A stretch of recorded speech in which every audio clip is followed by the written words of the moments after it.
İnna enzelnahu fi leyletil qadr. Həqiqətən də biz Qur'anı Qədir gecəsində nazil etdik.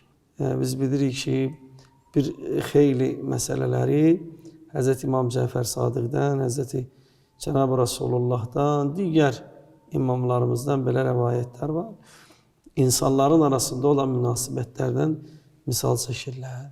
Təsəvvür edin, böyüklər o mübarək günlərdə, əlamətdar günlərdə necə ki, öz kiçiklərinə, öz evladlarına, öz əzizlərinə möhtərəm bir hədiyyə verəndə, onu xüsusi, önəmli günlərdə təqdim edirlər. Onun ad günündə, onun toy günündə, onun misal üçün hacdan gəldiyi gün və o qız evladları gəlin köçdüyü gün, misal belə.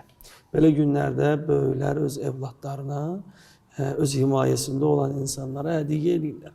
Həman o hədiyyələr də, həman o önəmli günlərə nisbətən daha böyük, daha geniş, misal üçün insanın həyatında dəyişiklik edən, yaxşılığa doğru istiqamət verən hədiyyələr, nemətlər ola bilər. Sanki o əzəmətli gecədə Allah-u Teala iradə eləyib ki, ən əzəmətli gecədə ən böyük nemətimi mən insanlara nazil edeyim, insanlara yendirim və insanlar o kitabın vasitəsilə öz Rəblərinə, öz yaradanlarına istiqamət götürsünlər.